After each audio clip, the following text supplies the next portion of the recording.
Hi everyone, welcome back to my channel study with Ashish. I hope आप लोग बहुत अच्छे होंगे। तो आज इस वीडियो में हम बात करने वाले हैं, कल मेरे वीडियोस पर बहुत सारे कमेंट्स आ रहे थे कि किस किस शिफ्ट में कितना कितना नंबर बढ़ेगा। तो मैं एक क्राइटेरिया बनाया हूँ अपना, जो मैं सारी डेट वाइज बता दूंगा आपको किस शिफ्ट में कितना नंबर बढ़ सकते हैं। नॉट एग्जैक्ट, बट मैं इतना बता सकता हूँ कि कितने नंबर बढ़ सकते हैं। तो इस वीडियो में हम बात करेंगे कि किस शिफ्ट में कैसे नंबर बढ़ेंगे, किसके किसके नंबर बढ़ सकते हैं और कितने कितने मार्क्स किस शिफ्ट में बढ़ सकते हैं। इसके बाद हम बात करने वाले हैं इसमें कि एग्जाम इतनी जल्दी जब ले लिया है तो रिजल्ट आने में देरी क्यों हो रही है, तो रिजल्ट के ऊपर भी हम चर्चा करने वाले हैं। इसके बाद हम इसमें चर्चा करेंगे कि डेमो टीचिंग आपके लिए जरूरी क्यों है, आपको इंटरव्यू अपना घर पे ही रहकर देना जरूरी क्यों है। तो चलिए वीडियो की शुरुआत करने से पहले अगर आप चैनल पर नए हो तो चैनल को लाइक शेयर सब्सक्राइब जरूर कर दीजिएगा। तो चलिए सबसे पहले हम बात कर लेते हैं कि केवीएस में शिफ्ट वाइज नंबर किस प्रकार से बढ़ेंगे। तो देखिए नंबर कैसे बढ़ सकते हैं। नंबर दो तरीके से बढ़ सकते हैं, या तो क्वेश्चन गलत आया हुआ हो या तो नॉर्मलाइजेशन हो। दो ही कंडीशन है जिससे नंबर बढ़ाए जा सकते हैं केवीएस की तरफ से। तो अब नॉर्मलाइजेशन होने के लिए तो एक आदेश आ चुका है, और अब किसकी किसकी शिफ्ट में कितने कितने क्वेश्चंस गलत हैं ये तो अभी बोर्ड के सिवा कोई नहीं डिसाइड कर सकता कि क्वेश्चन कितने गलत हैं। हाँ, कोई एस्पिरेंट्स होगा जो दिया होगा एग्जाम में, का क्वेश्चन पकड़ लिया होगा तो पकड़ लिया होगा। तो अभी ये नहीं कहा जा सकता कि कितने नंबर आपके एग्जैक्ट बढ़ेंगे। तो और फायदा किसको होगा, जैसे देखिए नॉर्मलाइजेशन का उनका एक प्रोसेस है अपना, उस हिसाब से वो नॉर्मलाइजेशन करेंगे।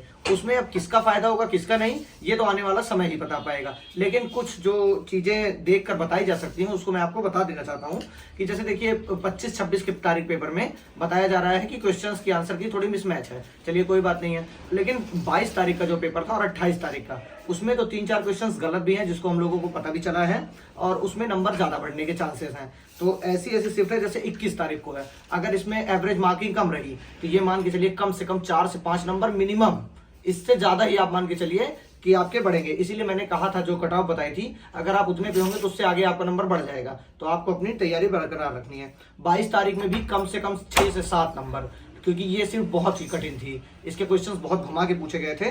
जब क्वेश्चंस धीरे धीरे सामने आए तो लोगों को ज्यादा पता चलता गया। अब 25-26 में क्या हुआ है, 25 तारीख और 26 तारीख में जिनका एग्जाम था मॉर्निंग शिफ्ट में, उनके साथ हो गया है, कह रहे हैं सबकी मिसमैच हो गया है। अब ये बोर्ड मानता है कि नहीं मानता, वो अपने अकॉर्डिंग आंसर बना लेता है या क्या करता है, ये बोर्ड के ऊपर है। अगर बोर्ड ने चेंज किया तो 25 तारीख में मान के चलिए 10 नंबर बढ़ने की चांसेस हैं नॉर्मलाइजेशन और क्वेश्चंस गलत के।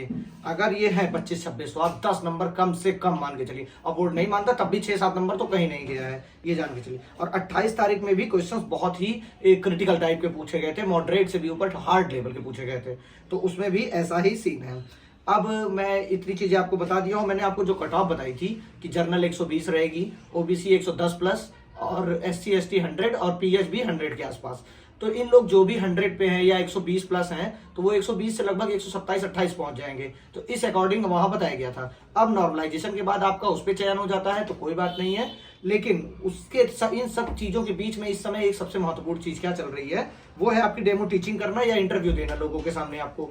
तो आपको इसलिए जरूरी है, जैसे बहुत सारे लोगों को फोबिया हो जाता है, जैसे कैमरे के सामने बहुत सारे लोग नहीं बोल सकते। किसी लोग को देख लिए, 4-5 लोग को, बोर्ड मेंबर को आप देख के पता चला इतनी हड़बड़ाहट हो गई कि आप जो याद किए थे 2-4 लाइन वो भी आप भूल गए हैं। तो ये आप ध्यान रखिए कि एक फोबिया टाइप का होता है जिसको आपको दूर करना है। जैसे आपने बहुत अच्छा तैयार किया, जैसे एक ईवीएस का टॉपिक आपने तैयार कर लिया, पोएम तैयार कर लिया, हिंदी तैयार कर लिया, मैथ तैयार कर लिया, लेकिन आप जब 4 लोग को देखे मेंबर्स को तो आपको यही नहीं याद आ रहा मैं शुरू कहां से करूं, और उन्होंने कुछ बता दिया तो उसमें आप इतने अनकॉन्फिडेंट हो गए कि आपको अब आवाज ही नहीं निकल रही है। इन सब चीजों को फेस करने के लिए आप अपने आसपास से, ऐसा नहीं है कि आसपास स्कूल नहीं होगा, आसपास अच्छे लोग नहीं होंगे, तो आसपास के जो टीचर्स होंगे एक्सपीरियंस, उनके सामने आप इंटरव्यू दीजिए, लोगों को बुला के दीजिए, और नहीं तो अपने गार्जियंस को दीजिए, वो सबसे ज्यादा अनुभवी है। जो आपके गार्जियन है, माता जी, पिताजी, आपकी बड़ी बहन या आपके बड़े भाई, वो सारे अनुभवी होते हैं। तो उनके सामने अगर आप बैठ कर देंगे तो आप में जो फोबिया है, ये डर है अंदर से, ये समाप्त हो जाएगा। नहीं तो आपको पता चले चौक और डस्टर दे दिया गया कि आप डेमो टीचिंग करिए, आप बोर्ड पे गए तो आपके मन में यही चल रहा है कि बाहर बैठे हैं क्या सोचेंगे। ये सारी चीजें आपको करना इतना जरूरी है। नहीं तो जो बच्चा एकदम बॉर्डर लाइन पे यहाँ होगा और इस पर वर्क कर रहा होगा, वो आपसे गारंटीड आगे निकल जाएगा। ये 100% मान के चलिएगा, क्योंकि सबके अंदर वो कॉन्फिडेंस नहीं आ पाता है कि इंटरव्यू दे सकें। और इंटरव्यू के साथ साथ डेमो टीचिंग अगर एक फेज होता तब भी मैं कहता चलिए आप वेट कर लीजिए। वेट करने का कोई मतलब नहीं है, इसलिए मेरा इतना ही कहना है कि आप डेमो टीचिंग और इंटरव्यू पर अपने दबा कर ध्यान दीजिए। और जो 120 प्लस है जनरल कैटेगरी से, उनको कोई भी पूछने की जरूरत नहीं है, ना कमेंट करने की जरूरत है। आप अपना आराम से सिर्फ तैयारी बना कर रखिए।